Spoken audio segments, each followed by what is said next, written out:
In 2020, the world faced a crisis unlike any other. The COVID-19 pandemic exposed vulnerabilities that many had overlooked for far too long. Battling a surge. There's been a 5-fold increase here since the start of the year. This week, it recorded an average of 60 deaths a day since Monday. Its health services are under strain, and the Director General has warned the country must prepare for the worst.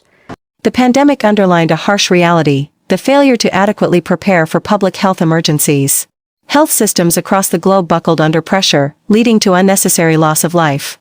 Governments struggled to provide adequate resources, and communities bore the brunt of this unpreparedness. In March 2020, the World Health Organization declared COVID-19 a pandemic, a profound threat to humanity that disrupted life as we knew it. Among the many sectors affected, education faced an unprecedented challenge. 60 million children lacking equipment to do distance learning. The United Nations calls it a global education emergency that will be felt for decades to come. Most of the children affected live in South Asia and Africa, with far fewer affected in Europe. Even for students with adequate access, they might face other obstacles to virtual education, from not having workspace at home to a lack of technical support.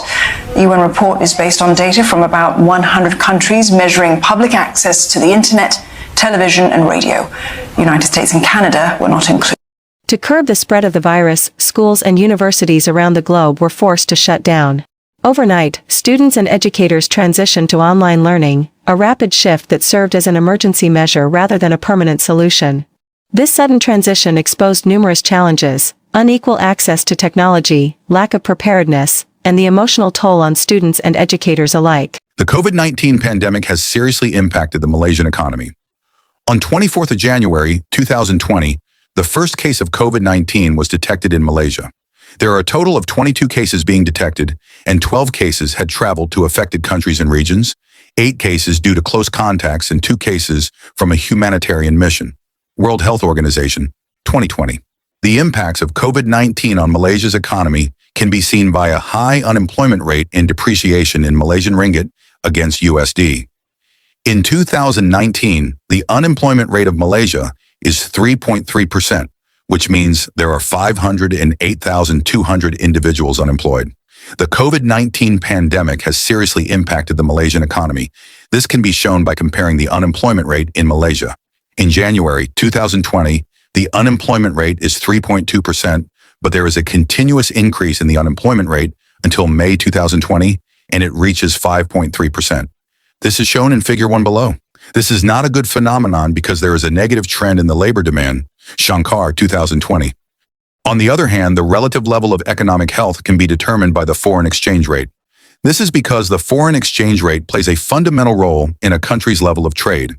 Malaysia's exchange rate for March 2019 is Ringgit Malaysia 4.08 in exchange for 1 USD, and it has depreciated to Ringgit Malaysia 4.26 in exchange for 1 USD in July 2020. Weaker exchange rates will lead to cost-push inflation as the cost of imported raw materials are rising. This will impact almost all the sectors, especially the manufacturing sectors, in Malaysia, as most of the machineries are imported from China and Japan. Weakened currency adversely affects the purchasing power of Malaysian ringgit, as more Malaysian ringgit is required to exchange for the US dollars. This means that living standards of citizens in Malaysia decrease due to lower purchasing power. It is acknowledged that the tourism sector in Malaysia plays an important role in boosting economic growth by promoting foreign spending on goods and services in Malaysia. If the number of tourists continuously decreases, some of the tourism industry will be forced to shut down due to unbearable losses and unable to pay workers' salaries. When the COVID-19 pandemic struck Malaysia in early 2020, the nation faced not just a public health crisis but an unprecedented economic challenge. With businesses shuttered, jobs at risk, and daily life disrupted, the government swiftly took action to protect the economy. On March 18, 2020, Malaysia imposed a nationwide Movement Control Order, MCO, aiming to curb the virus's spread. The lockdown hit hard, businesses closed, tourism halted, and many workers faced uncertainty. But the government was quick to respond with a series of economic measures to stabilize the nation.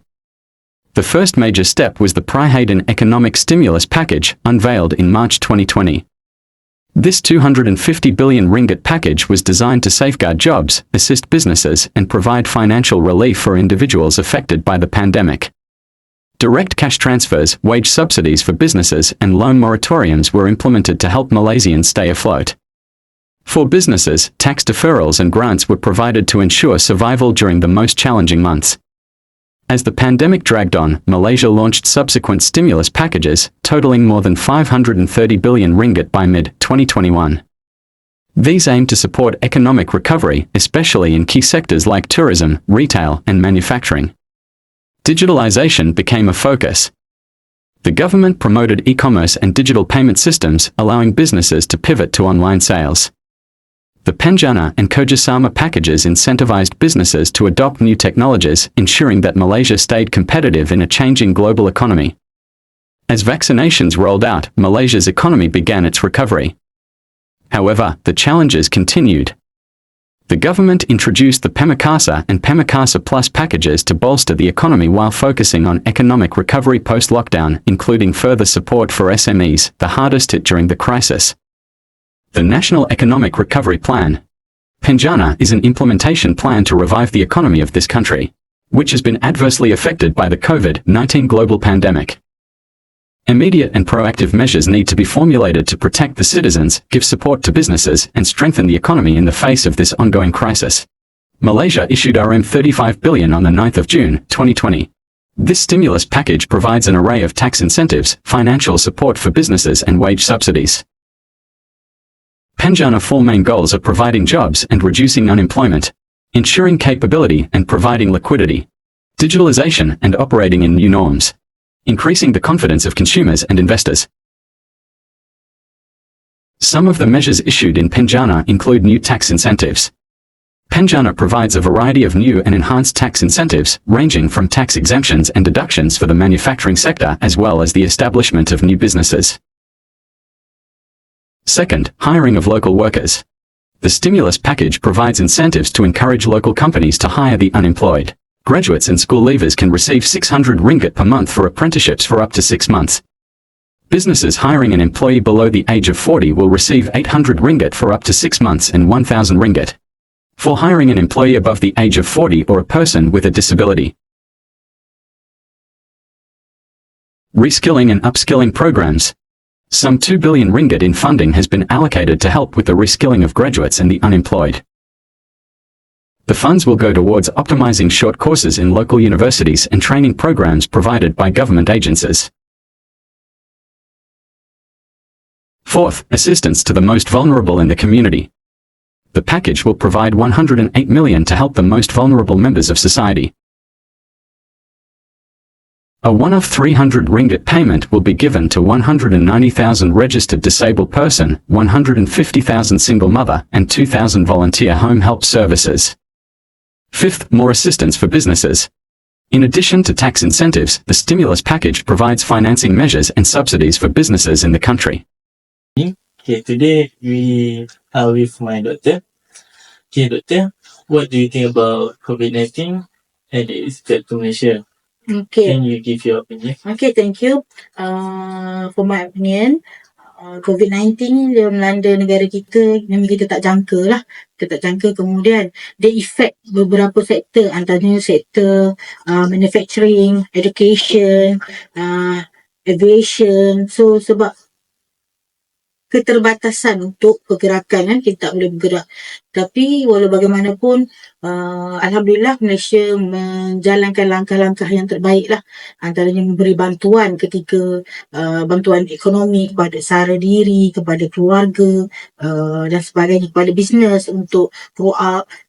Kemudian dari segi pendidikan pun kita tengok, walaupun efek dari segi pendidikan, pengurangan pekerjaan dan pengurangan pekerja untuk mengelakkan beban. Tapi contoh saya ambil dari segi pendidikan, sebelum ni saya pun swasta, kita ada pelbagai inisiatif yang kita jalankan, antaranya kita buat pelajaran ataupun sistem pengajaran dari segi online dan sebagainya, dari segi manufacturing, dari segi langkah-langkah kerajaan yang buat, antaranya kalau untuk mengelakkan berlakunya kita kata merebak COVID-19 tu, tidak ada pergerakan yang untuk keluar negara dan sebagainya lah.